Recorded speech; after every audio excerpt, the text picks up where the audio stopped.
Okay, welcome back to 121 Community Church members, and especially to the men's group, and to our study in the Gospel of John. And we're going to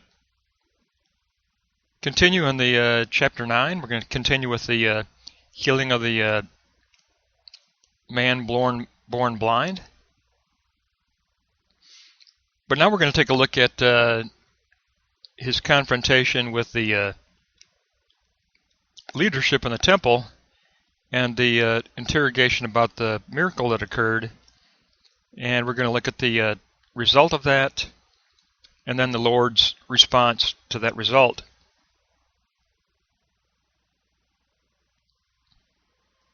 So on one hand, we have really a tremendous blessing in this healing of this man born blind, but then we run into the tragic side of it when we find people who are so bigoted and prejudiced in their opinions that they can't see the blessing of a miracle, and instead they arrogantly try to impose their version of the truth on the situation, and then it just destroys the possibility for the kingdom. We're going to take a look at 9:13 through 34 first. It's a fairly large section, but we're going to take a look at that first. That's going to be the testimony given to the leadership in the temple. We'll begin with the block 1, verses 14 through 17. And in 14 through 17, we see that the reference here is not to the Sanhedrin, but it's to a 23-member subordinate court of the temple consisting of Pharisees. So it's not to the Sanhedrin, the formal Sanhedrin assembly, but the temple had two subordinate court systems also. It's the man healed of being blind is brought to a subordinate court consisting of 23 members of the Pharisees.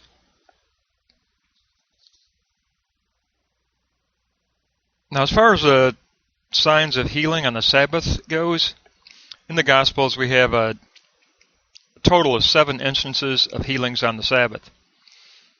We've got Matthew 12:9, the withered hand; Mark 1:21, the demon-possessed man at Capernaum; we've got Mark 1:29, Simon Peter's mother-in-law; and we've got the Luke 13:14 of the woman bowed down; Luke 14:1, the man with dropsy; John 5:10, the paralytic at the Bethesda pool; and then here, John 9:1 through 12, the healing of the man with congenital blindness. So there are 7 instances of the signs of healing, Samian signs of healing on the Sabbath in the Gospels. Now, the third theological insight on C there were some within this Pharisee group, like Nicodemus and Joseph of Arimathea, who were not ready to jump to a rushing judgment of condemnation. Nicodemus had already had some one-on-one teaching from Jesus, and so there were a few within the group of Pharisees who were not quick to judge. They weren't quick to condemn. And so that gives us a good look at this subordinate court group of Pharisees, because we find out that basically they ended up in a schism or a split within the Pharisee subordinate court system as concerning the opinion toward Jesus. But when the man himself is questioned, his response to the Pharisees is that this man Jesus must be a prophet from God. He must be a prophetes from God. But there is a schism that results within the Pharisee group. So if you look at the little mini triad there, we've got the schisma, and half split into a view that Jesus is a hamartalos sinner, from hamartia, a hamartalos sinner, but half said that Jesus is a maker of divine signs. He is anyone who can create Samian signs of the kingdom is of God. So you had a split. Half said he was a sinner, half said he is of God. So there was a split within the body, but we're going to make a shift here a little bit in Block 2 when we look at 18 through 23, because we're going to see that the atmosphere of this subordinate court of inquiry is an atmosphere of fear and an atmosphere of oppression. And we have a shift. There's a shift from, in verse 18, from this Pharisee group. John the Apostle shifts to the Jews. And the Jews are always, in John's Gospel, the Jews are the Jewish hierarchy always. It's always either the Sanhedrin itself or a few of the members who are part of the Sanhedrin. In other words, some of these Pharisees might have been part of the Sanhedrin. And John shifts in his writing, and in verse 18, now he refers to the court, the subordinate court that wants to question the parents, as being not the Pharisees, but the Jews, the Jewish hierarchy. And these individuals don't even believe that the miracle occurred. They think the whole thing is a farce. They want to question the parents. And they have 3 questions for the parents. Is this your son? Was he born blind, and how does he now see? Now, the threat of oppression and the threat and the fear that was the atmosphere of this inquiry was the threat of excommunication. And there were 3 degrees of excommunication concerning expulsion from the temple. You could be cast out for 30 days. It's kind of a just a punishment phase of a month. You could be dismissed for 30 days, and then there'd be a review, and then if you still hadn't come around, there'd be another 30 days of expulsion. So there could be a second version of an expulsion, counseling, and then expulsion. But then if that didn't work, the ultimate was the indefinite expulsion or excommunication, where you were considered almost the same as a leper. You were considered unclean. You couldn't associate. You couldn't worship. You were excluded from you were an outcast entirely, and it was forever, for an indefinite period. But the parents are called in to give their testimony, because these Jews, the Jewish hierarchy, don't even trust that the miracle occurred. They think the whole thing is a falsehood, that the whole thing is a deception. So the hierarchy is that group that opposes Jesus and wants Jesus dead. So in note 2, 20 and 21, the parents respond to the Inquisition using the verb ido rather than gnosko. Now, why do they use ido rather than gnosko? Well, gnosko means we know from learning. In other words, they could have learned about the healing from their son. But ido means we have learned from personal perception and personal understanding. Well, if they say that they do not know and they use ido, they're not lying if they use that word, because they didn't have first-hand knowledge. And if they don't use gnosko, then they don't have to report what they learned from their son. And we're certain that their son certainly did report his healing. But they say they have no self-conscious perception, no first-hand knowledge as to how their son was healed. So they purposely use ido instead of gnosko. And so they don't want to volunteer any additional information. They want to simply throw their son under the bus and say, ask him, he's old enough, he's of age, speak to him about it. We don't know ido anything. We don't know anything. We have no first-hand knowledge. But the atmosphere was one of an interrogation and an atmosphere of fear, of excommunication. And John uses the verb phobeo, or in other words, a phobia. They were like terrified to give testimony, and they were terrified of the Jews, the Jewish hierarchy. And they were fearful of expulsion from the temple, because anyone, the command was issued that anyone who professed Jesus would be excommunicated from the temple. So that was the threat, and they wanted no part of it. They just simply wanted to turn over the testimony to the Son, and they volunteered no information and were excused.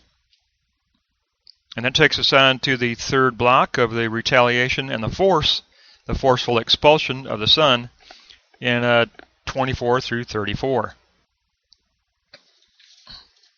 Now, under our theological insights, the Jewish hierarchy, the members of the hierarchy actually ask the man who was born blind, who is now healed, they ask him to change his testimony and tell the real truth without inserting the name of Jesus. In other words, they want their version of the truth, and they want him to change his testimony. And they said that will honor God. If you come around to our way of thinking, that will honor God. But in verse 28, they actually considered this man's virtual confession of discipleship to Jesus as tantamount to actually breaking with Moses. So they figured that their alignment was with Moses. They were they took the view of Zionism. They are the pure race of the Jews. They are associated with Moses. And they want this man to change his testimony. And if he doesn't change his testimony, they consider that breaking with the covenant with Moses.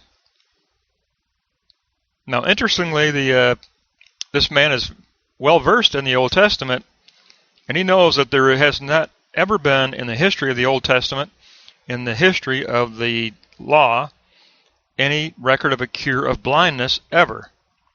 And so for him, if there is a cure of blindness, this is certainly from God. But in verse 24, the hierarchy actually say that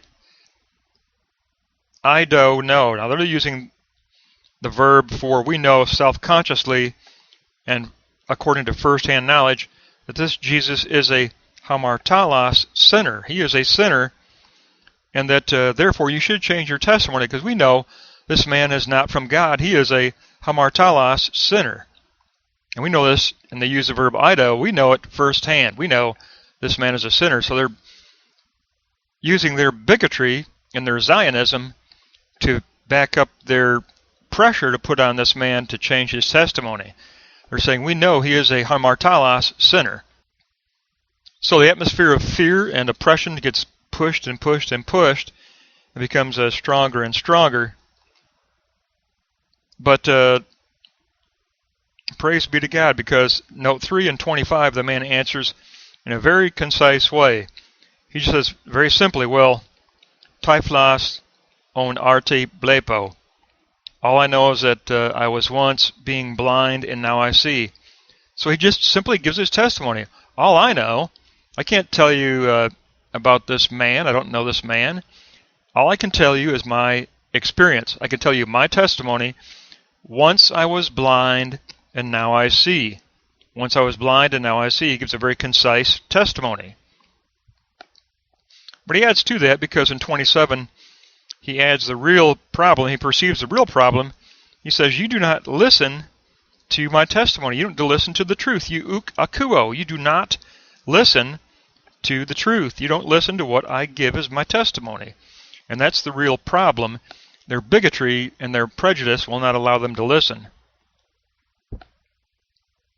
Because in 28, the Pharisees are falling back on that powerful and arrogant Zionism.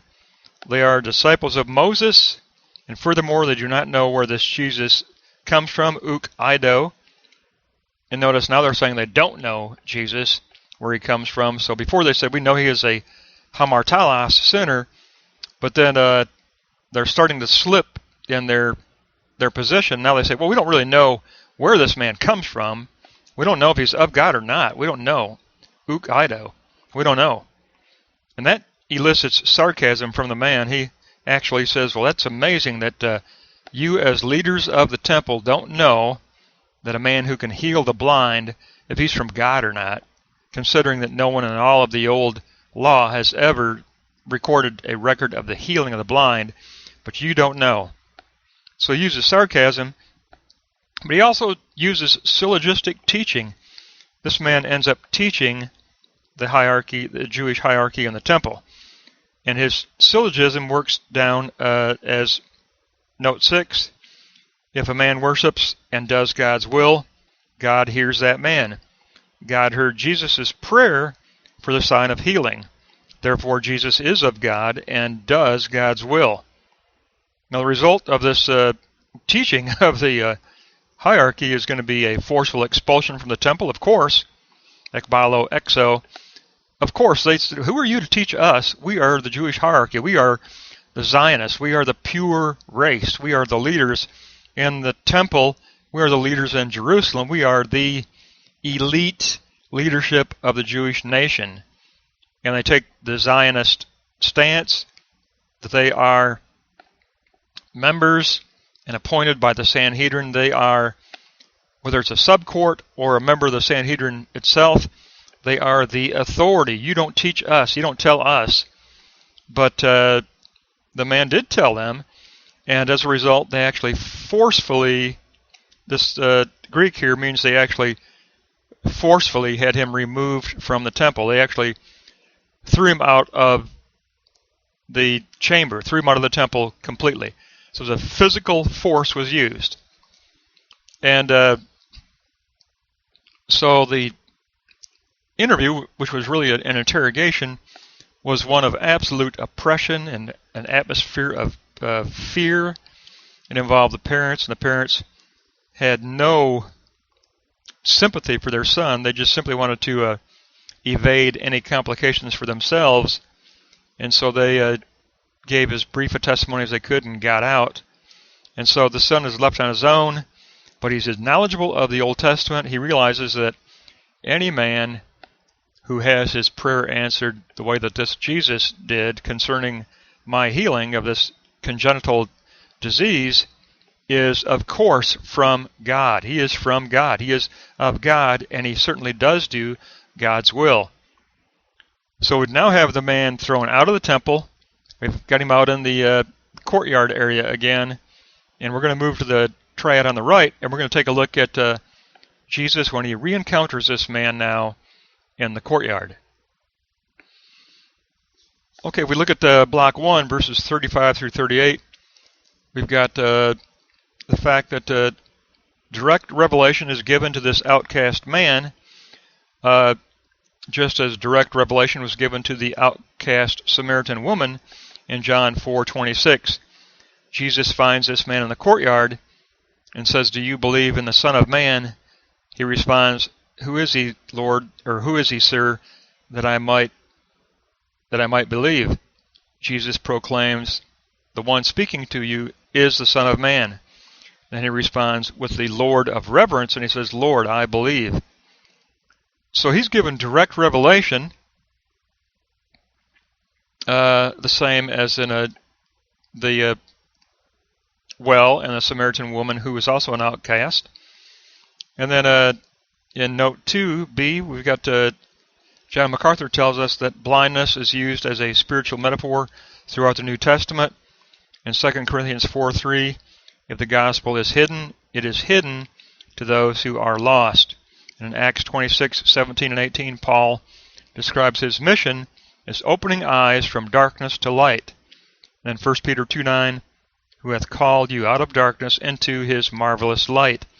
So blindness is a spiritual metaphor in the New Testament, and giving sight and leading those into the light is the metaphor for this spiritual seeing.